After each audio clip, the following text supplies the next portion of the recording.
Reinforcements incoming.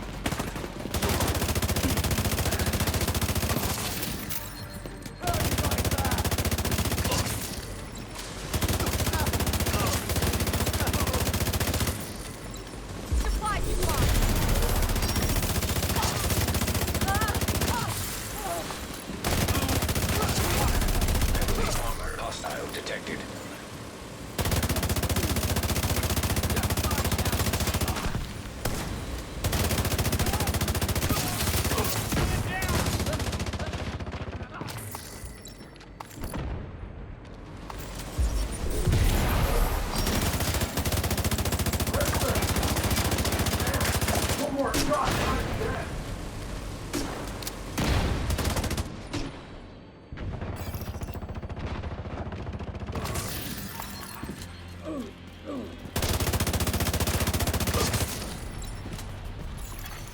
Detecting additional hostile contacts.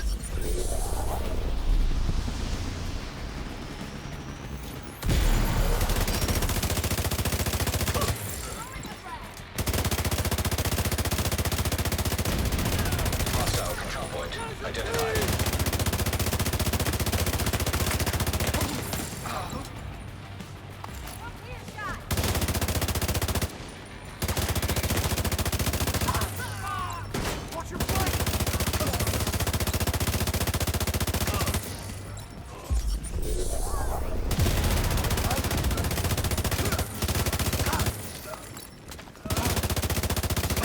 Let's go! Heavily armored hostile detected.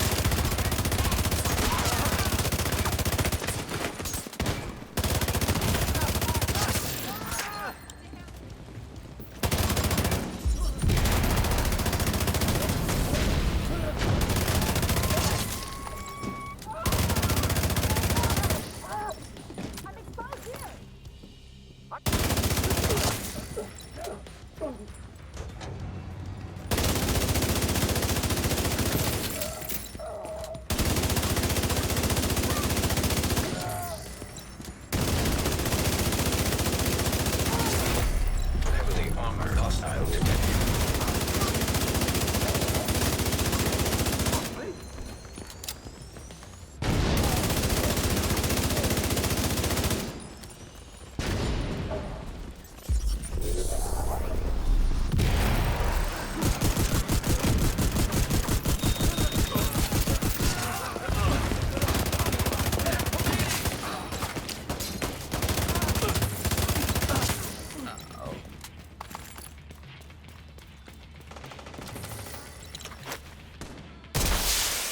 Reinforcements incoming.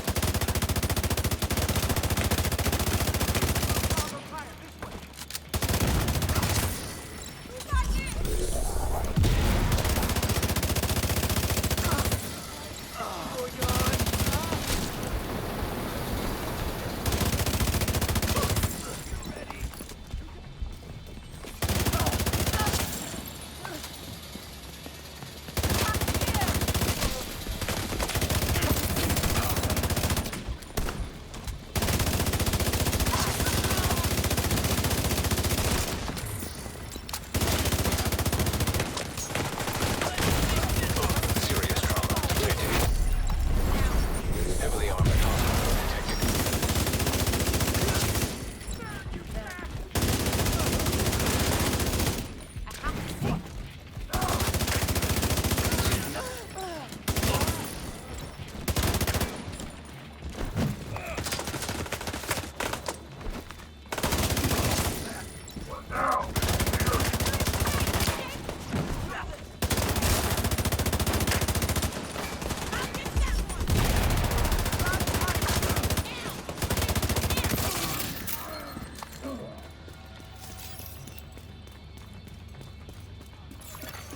Detecting additional hostile contacts.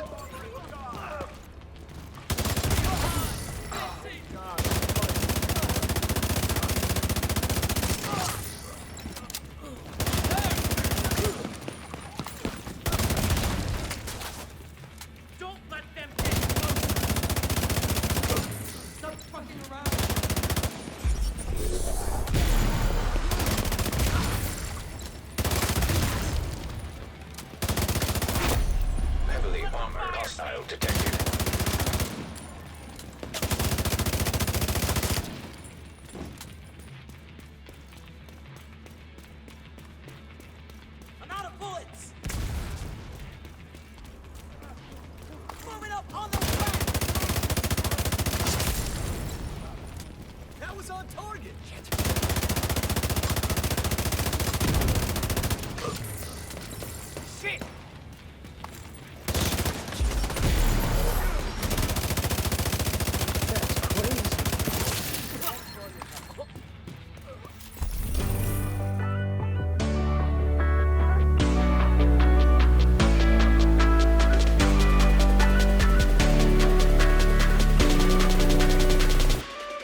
everyone? Rogue Gold here, and today I'm coming back to you with another build video. This one has been highly requested by a lot of you for a few weeks now, and honestly, that's almost my favorite context to do these build videos under these days, is to make something that's fun for me, and if people want to know about it, they'll ask, and I deliver. So we're back with a build that has definitely seen a lot of usage from me lately, from the recent global events to control points countdown. It's really great in solo and in groups, and just brings together a lot of really fun pieces and synergies that I personally enjoy, and honestly, I wish I had tried this thing sooner. So not too much else to say, you all saw the gameplay, let's go ahead and get straight to it. And here is the build, folks. As you can see, we got 4 pieces of Striker, which it has now gone through 2 reworks in the last, year or two here, so it's in a pretty good spot, and as you can see in the gameplay, it definitely pulls some serious damage. So let's get to it. For my primary, I have the Eagle Bear Exotic Assault Rifle. I know some people aren't going to have this, and that's fine. It's not mandatory, but if you do have it, I very much recommend that you try it out. This is one of the only builds that I can say the talent is actually quite helpful because of the amount of damage that you get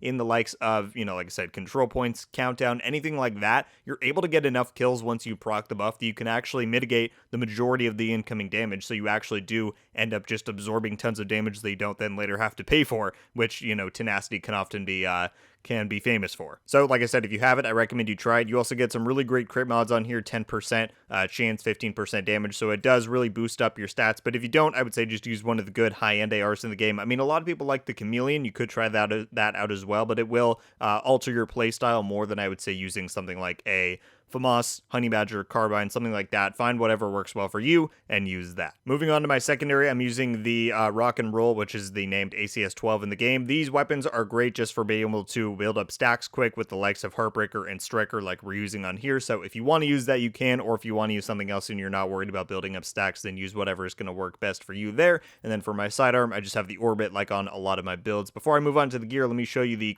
total crit distribution here. I'm rocking 50 chance and 108 damage, which is not bad for a build that's using 4 pieces of a gear set, because of course you're losing out on all of those extra attribute rolls. But like I said, the Eagle Bear is part of what helps me get so much of those values. I'm getting 10 chance just from the Eagle Bear 1 mod itself. So like I said, if you have used that, you're going to get great crit as well as those other bonuses. But overall, that's about the amount that you can get there. Moving on to the gear, obviously, 4 pieces of Striker, I think a lot of people knows what it does. You get hits on people and you get more damage. That's kind of how it goes. We have total here 5 reds and 2 blues. That's the overall distribution that I've had the most success with. Having that little bit of armor is really nice, and once you get the memento stacks going with that armor regen, I really haven't had a problem with survivability. I think it works really well in that regard. And when you have 5 red rolls with some of the extra damage boosts that we'll talk about, it works really well. So on the mask here, we have, of course, weapon damage, crit damage with a crit chance mod. On the chest piece, we have 1 piece of Fenris to get the 10% AR damage from the brand bonus, so that again, just helping us boost up the damage. Weapon damage on there, crit chance, crit damage with a crit damage mod, and Obliterate. A lot of people might want to run Unbreakable here, and you certainly can, but like I said, once you really get in the rhythm of how this build plays, Obliterate just ups your damage by crazy amounts. And because we're at that 50% crit chance value, you're really getting this a lot of the time. You can build it up well with the ACS-12, when you switch back to your Eagle Bear, you're just going to have tons and tons of damage. Like I said, synergizes really well, but if you want to mess around with something else, totally up to you. For the holster, again, weapon damage with a crit chance roll on there. For the backpack, we're of course using the Memento Exotic backpack. Works really well for these types of setups where you're running and gunning. You're trying to be a one-man army in a lot of ways. And what else can I say? The talent just really suits that quite well. So we have, of course, the 3 cores on there with crit damage as a mod. For the gloves, we have 1 roll of armor, as I said, in crit chance. So total, again, we have 1 armor roll there, 1 on the Memento, 2 in total, and that's really all I think you need, at least for my type of playstyle. Again, yours might differ, but I would say try that out if you're wanting to give it a go. And then last up on the knee pads, we have weapon damage and a crit chance roll on there. For the skills, again, totally up to you, depends on your playstyle, and I think skills are less important in these types of builds than for PvP ones, for example, but I'm running a Banshee Pulse. I really love this thing in PvE, really works well with how I play, how I like to push up on ads and get that damage in. So again, that works well for me, but you can use whatever you like there. And I just have a Revive Hive because I like that extra bit of safety, especially since you are running a bit less armor. It is nice to have that just in case you do end up in that situation where you go down, and I think you'll thank yourself later for not dying in certain scenarios where you don't have to. And last up, we have the Gunner specialization for a few reasons. I mean, it's really good for these types of weapon-based builds when you get that rate of fire on kill, you get the extra armor on kill, you get extra handling when you're standing still, you get the Banshee Pulse. There's just a lot of reasons why Gunner is a really great spec, especially for PvE damage-based builds, and I can't really think of another one that I would want to use here. So of course, experiment with what you want to use, but my recommendation is Gunner. Alright everybody, and that is the build. As I said, tons of fun, and it's extremely effective in a lot of the endgame PvE content in the game. Won't quite get you into the legendary or raid door, but everything else, this will hammer those ads down like there's no tomorrow, and I've just been having an absolute blast running this, so I hope some of you will try it out and hopefully will feel the same way. Thank you all so much for watching. Leave a like if you enjoyed this video, and be sure to subscribe with notifications on so you can be updated every time I upload. Let me know your thoughts about the build, folks. Do you love it? Hate it? Anything you would change to make it better fit your playstyle or preferences? Maybe you think there's something I should change. Whatever your thoughts are on anything there, I will as always be super curious to read through them, and that is going to do it for me today. Everybody, once again, thank you all so much for watching. I hope you have a wonderful day, and until the next one, guys, Rogue Gold. Ow.